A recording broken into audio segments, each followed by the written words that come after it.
Hello everyone, my name is Bilal Siddiqui and I'm from BBD University. I'm going to teach you the subject quantity survey and estimation.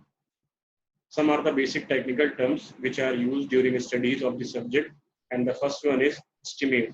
An estimate is an anticipated or probable cost of the work and is usually prepared before the construction is taken up. Estimate means आप इस तरीके से समझ सकते हैं कि मान लीजिए कोई भी आपको कंस्ट्रक्शन कराना है, वो चाहे छोटा हो या बड़ा हो, किसी भी टाइप का हो सकता है वो, उसके लिए जितनी भी आइटम्स लगेंगे उन सबका एस्टिमेट लेना जरूरी है कि कौन चीज कितने रुपए की आ रही है या उसका पर यूनिट कॉस्ट कितनी है। कोई भी चीज हो सकती है वो। अगर आप सिर्फ कंक्रीट की बात करेंगे तो कंक्रीट में कई सारी चीज लगती है, सीमेंट लगता है, coarse aggregate, fine aggregate, admixture, cement, जो भी लगता है तो वो उसका कितना कितना क्वांटिटी भी लगेगी एज वेल एज उसका प्राइस कितना है। Second thing is that quantity survey. जैसे कि मैंने पहले एस्टिमेट में बात करी थी, एस्टिमेट आप किसी भी चीज, किसी भी छोटे से छोटे काम करने से पहले भी आपको एस्टिमेट लेते हो कि हाँ ये चीजें हमें यूज में लानी है, उसका आप एक क्वांटिटी लेते हो या उसका प्राइस लेते हो। यहाँ पे स्पेसिफिकली क्वांटिटी डिफाइन कर दी गई, क्वांटिटी का भी आप सर्वे करते हैं। फॉर एन एग्जाम्पल आप मान लीजिए कि एक वॉल आपको कंस्ट्रक्ट करनी है 5 मीटर हाइट की, 5 मीटर हाइट की करनी है और वॉल की जो चौड़ाई होगी वो मान लीजिए 10 मीटर और 5 मीटर हाइट है। उसके लिए आपको कितना ब्रिक वर्क लगेगा, मतलब कितने नंबर ऑफ ब्रिक्स लगेंगे, कितना सीमेंट लगेगा, कितना मोर्टार लगेगा, तो ये सारे टर्म आएंगे हमारे क्वांटिटी सर्वे में कि हाँ किसी भी कंस्ट्रक्शन वर्क को या अलग अलग पार्ट के कंस्ट्रक्शन वर्क को करने के लिए हमारी जो क्वांटिटी लगेगी वो कितनी कितनी होनी चाहिए। Third term is specification. जाहिर सी बात है, अब आप कंस्ट्रक्शन वर्क जो भी करेंगे वो किसी ना किसी नॉर्म्स के या किसी ना किसी कोडल प्रोविजन के थ्रू आया होगा।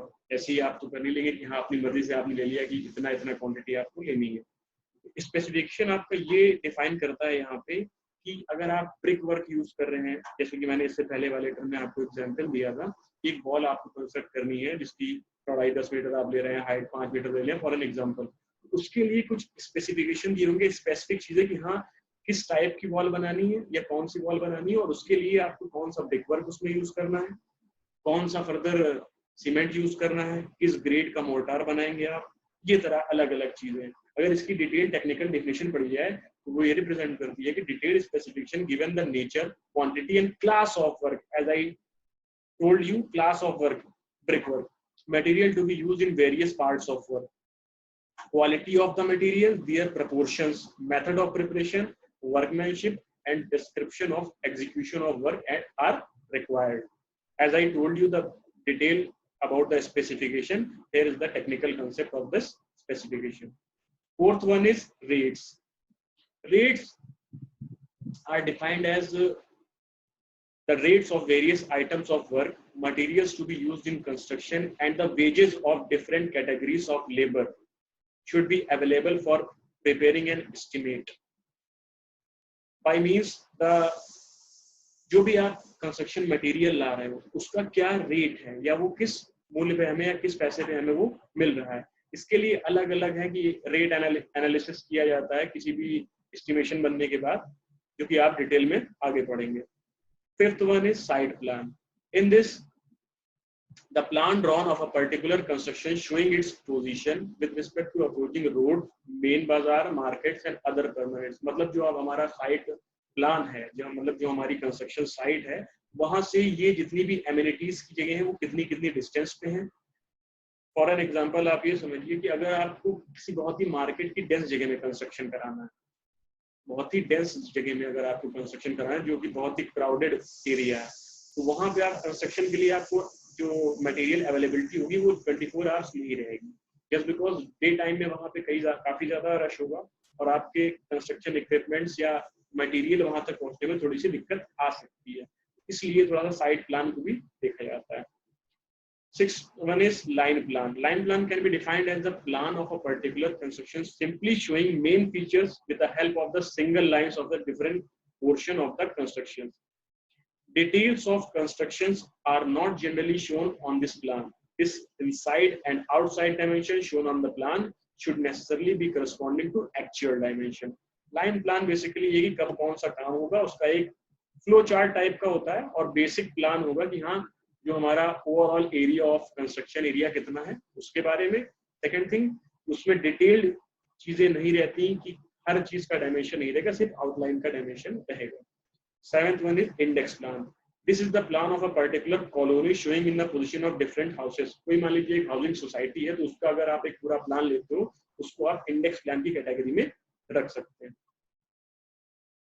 Detailed plan. This plan indicates a plan of a construction drawn to a definite scale, showing all detailed information requirements of execution. Various sections and elevations are clearly drawn on this plan. Detailed plan में ये होगा आपका, मान लीजिए आप कोई construction कर रहे हैं तो ग्राउंड लेवल के वर्क से या फाउंडेशन लेवल से लेके उसकी स्लैब तक के या जितने भी फ्लोर का वो बनना है टॉप फ्लोर तक का जो एक एक चीज का प्लान होगा वो डिटेल प्लान की कैटेगरी में आप रखेंगे। Now we are going for center line plan. This is actually a layout plan drawn to facilitate the laying out of a foundation lines and other features.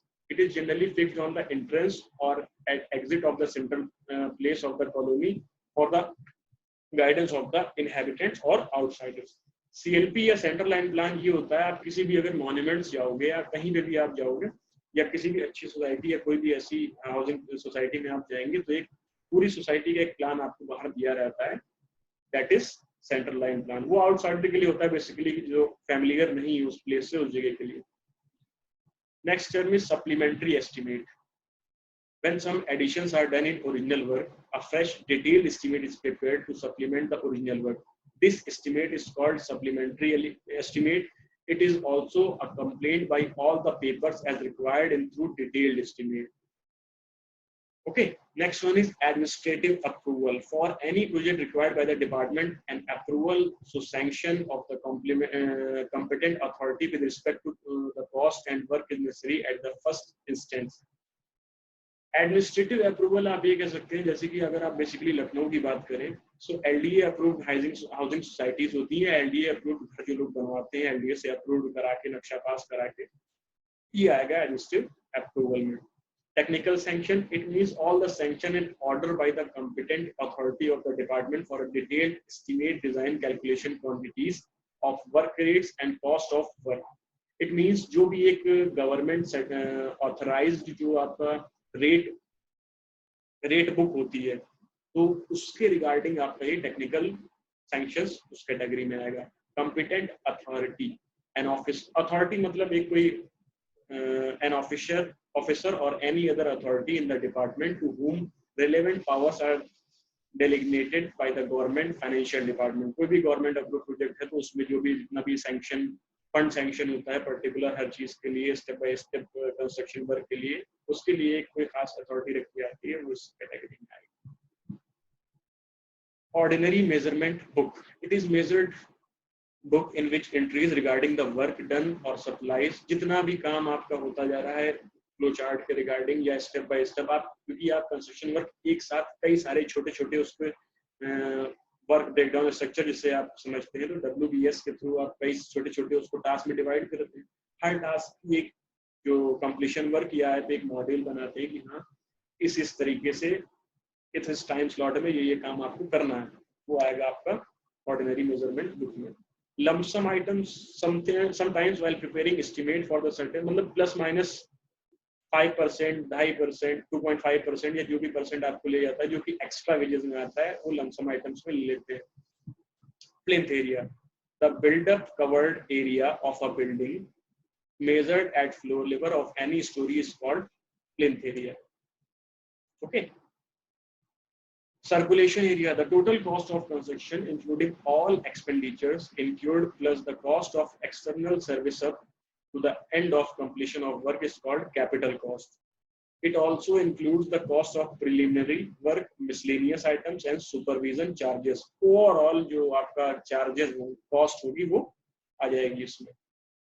Now we are going for the general introduction of that subject. First of all, we are going through the term estimation.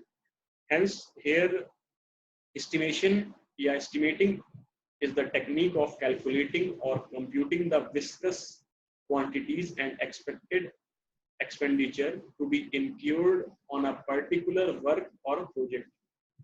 In case of funds available are less than the estimated cost, the work is done by part or reducing it or specification are altered. The following requirement is necessary for the preparing an estimate. In general, basically ये बताया गया है इसमें कि मान लीजिए कोई एक प्रोजेक्ट है और वो काफी कॉस्टली बढ़ रहा है तो उसको आप पार्ट में बनाते हैं. Here some are the basic requirements which are used for preparing an estimate, and the first one is drawing like plans, elevation and section of important points. कई तरीके की ड्राइंग जितनी भी होगी, लेआउट ड्राइंग का, एलिवेशंस का और important point जो होंगे वहां का आपको पूरा सा ड्राइंग एक प्रिपेयर करना होता है. Second one is detailed specification about workmanship and properties of material. मतलब जो सभी मटेरियल आप यूज करेंगे, किस क्लास की आपकी बिल्डिंग बन रही है, किस क्लास का आप मटेरियल यूज कर रहे हैं, XYZ everything. Third one is standard schedule of rates of the current year. ये जो सेकंड पॉइंट वाली जितनी भी क्वांटिटीज या जितने भी आइटम्स आएंगे, इनका एक पर्टिकुलर रेट डिसाइड होता है पर स्क्वायर फीट या रनिंग फीट जो भी है वो डिसाइड करती है गवर्नमेंट. उसके लिए आपको ये शेड्यूल ऑफ रेट से भी होकर जाना पड़ेगा. First one. उसके बाद आप देखेंगे units of measurement. The units of measurements are mainly categorised for their nature, shape and size and for making payments to the contractor, and also the principle of units of measurement normally consists of the following.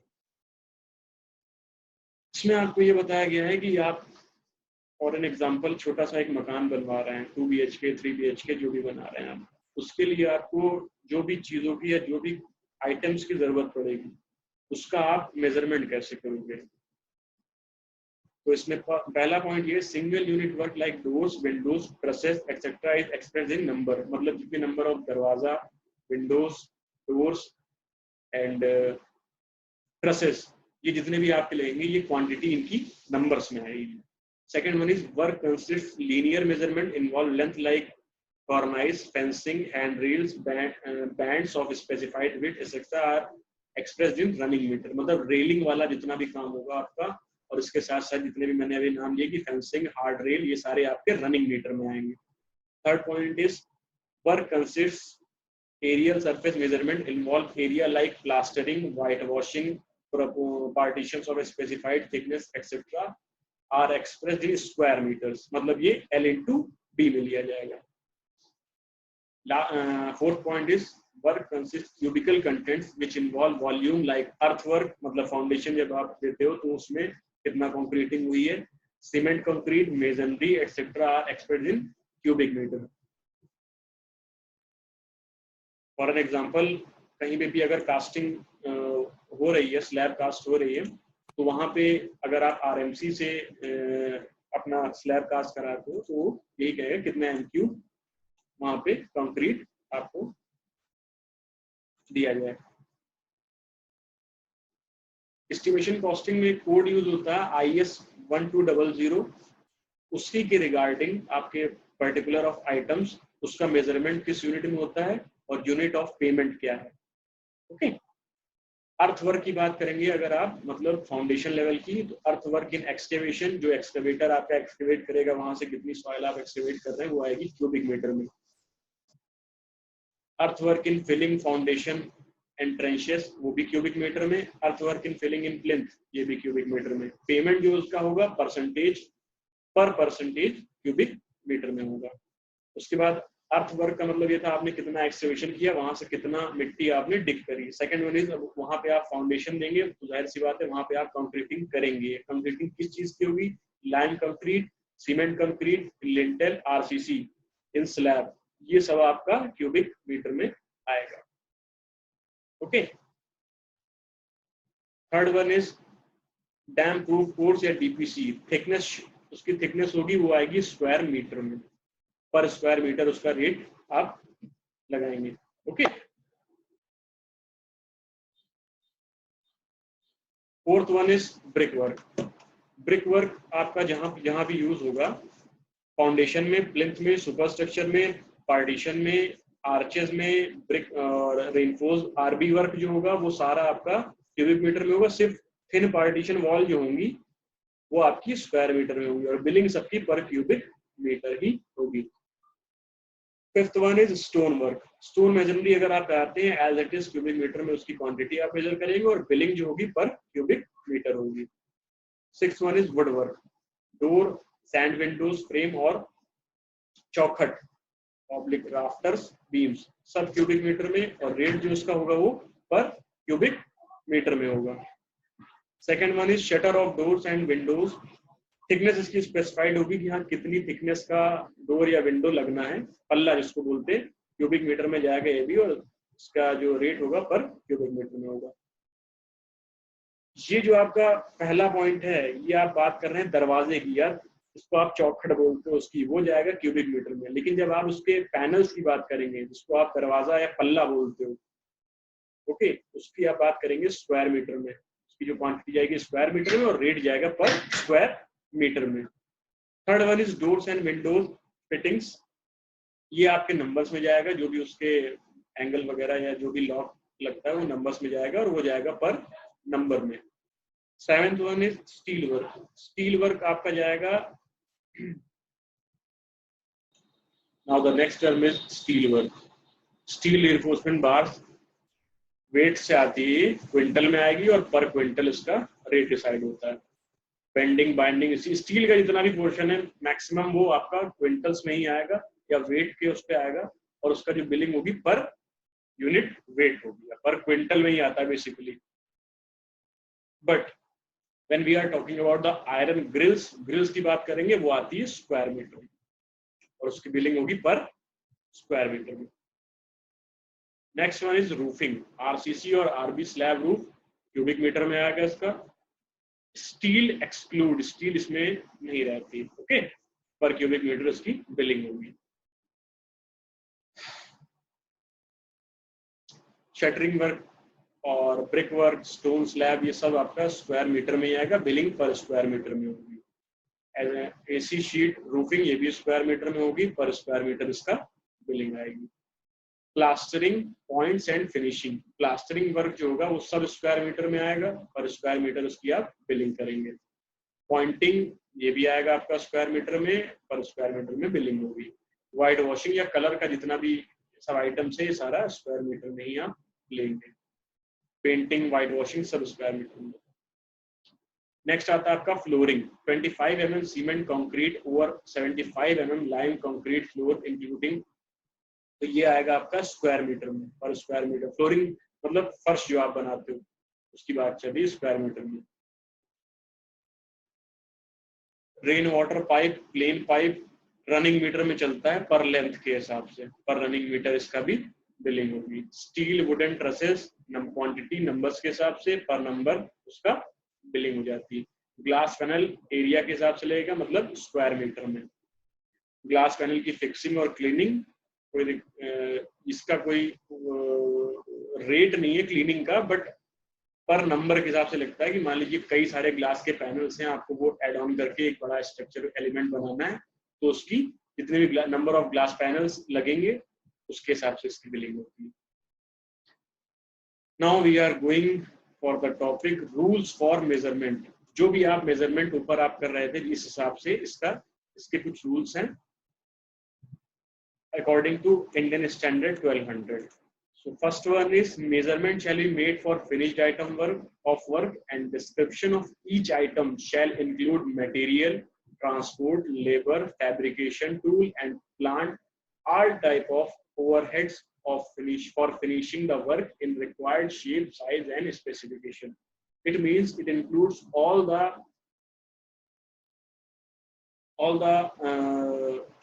specialized, yes, material, transport, labor, fabrication, tools and plant, all types of overheads. Second one is in booking, the order shall be in sequence of length, breadth and height or thickness. Third one is all work shall be measured subject to the following tolerance. Linear measurement shall be measured the nearest 0.01 meter.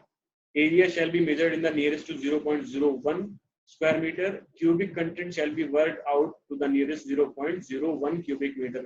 मतलब जो भी आपका final result आएगा वो चाहे आप length में लीजिए, एरिया में लीजिए, चाहे क्यूबिक में लीजिए, during the measurement of the quantity of the particular item, तो जो आपको राउंड ऑफ करना है वो 0.01 मीटर तक जाना है। इसके पॉइंट के 2 प्लेस तक आप उसको राउंड ऑफ करके उसकी क्वांटिटी निकालेंगे।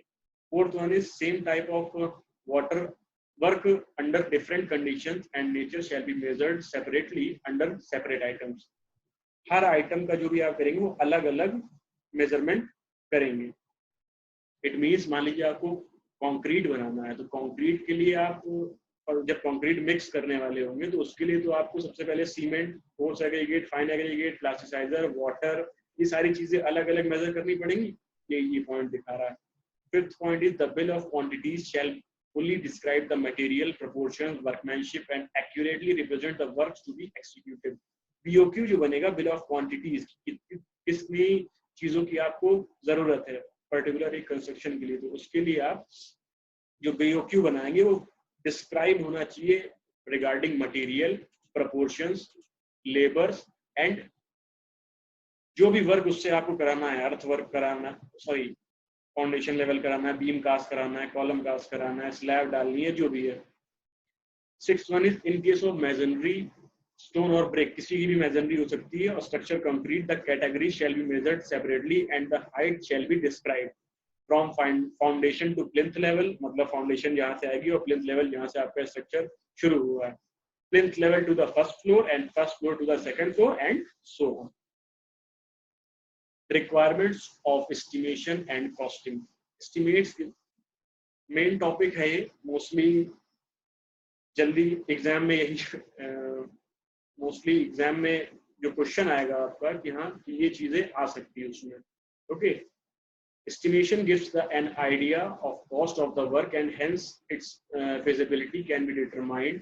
For example, whether the project could be taken up with the funds available or not. Estimation और costing की जरूरत हमें पड़ी क्यों? वो इसलिए पड़ी कि आपके पास मान लीजिए कुछ एक फंड आया, उसमें आपको G+3 बिल्डिंग या फॉर एन एग्जांपल G+3 बनानी है, तो वो उतना फंड आपका appropriate है for the making of that G+3 building. Second one is estimate gives an idea of time required for the completion of the work. It is clear from the second point, if we are going through the estimation and costing of that particular item, we are also going through the completion of the work. It is basically describe the time period for a completion of any task during the construction. Third point is estimate is required to invite the tenders and quotations and to arrange contract. It is clear that अगर कोई भी G+3 करना है, example लेके basically इस topic पे चल रहा हूँ, तो G+3 का कोई एक कंस्ट्रक्शन कराना है तो जाहिर की बात है उसके लिए टेंडरिंग होगी। टेंडर आप बेसिकली डायरेक्टली तो दे नहीं सकते, उसके लिए आपको एक एक चीज बारीकी से स्टडी करनी पड़ेगी कि G+3 बनाने के लिए हमें किन किन चीजों की रिक्वायरमेंट है। वो रिक्वायरमेंट को पूरा करने के लिए हम एस्टिमेशन और कॉस्टिंग निकालेंगे उसकी, तो हमारा एक बेसिकली रॉ टेंडर भी तैयार हो जाएगा और हमें कॉन्ट्रैक्ट लेने में आसानी होगी। Fourth point is estimate is also required to control the expenditure during the execution of work. Estimate अगर आपका बना हुआ है किसी भी काम को, जैसे कि मैं इसमें एग्जांपल लेके G+3 का चल रहा हूँ, तो G+3 के लिए आपको हर काम अलग अलग डिवाइड करना, प्लस पूरा जो कंस्ट्रक्शन वर्क है उस पर आपका एक कंट्रोल सा आ जाता है। Fifth point is estimate decides whether the proposed plan matches the funds available और नॉट। ये फर्स्ट पॉइंट का ही डिराइव्ड पॉइंट है, इससे आप पर्टिकुलर अलग अलग टास्क का काम बांटते चलेंगे और आपका जो फंड अवेलेबल है उसमें ये काम पूरा हो सकता है नहीं।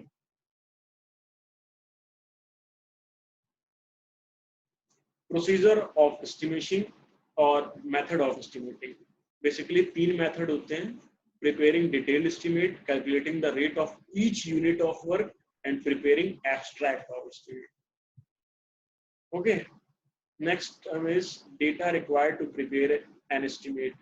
First of all, we need the drawing. Second one is specification, and third one is rates. These 3 terms, drawing, specification, rates, we are also discussed in the general terms which are used in the subject estimation and costing. First of all, we are discussing about the drawing. If the drawing are not clear and without complete dimension, the preparation of estimation become very difficult. So it is very essential before preparing an estimate. Specification. Specification is basically of two types. First one is general specification and second one is detailed specification. General specification means this gives us the nature, quality, class and work and materials in general terms to be used in various parts of work. It has no form a general idea of building. And detailed specification is these gives the detailed description of the various items of work, laying down the quantities and qualities of material, their proportions, and the method of preparation, workmanship, and execution of work. Third one is rates. For preparing the estimate, the unit rates of each item of work are required.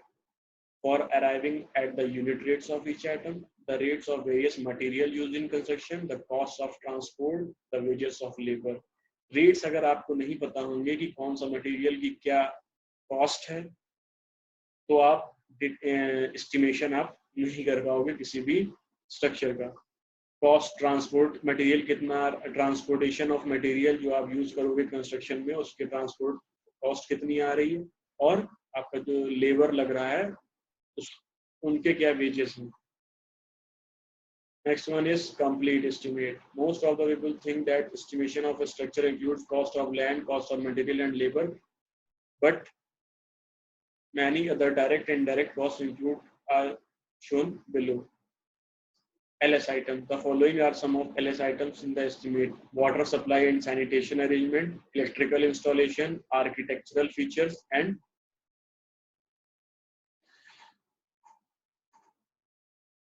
contingencies and unforeseen items.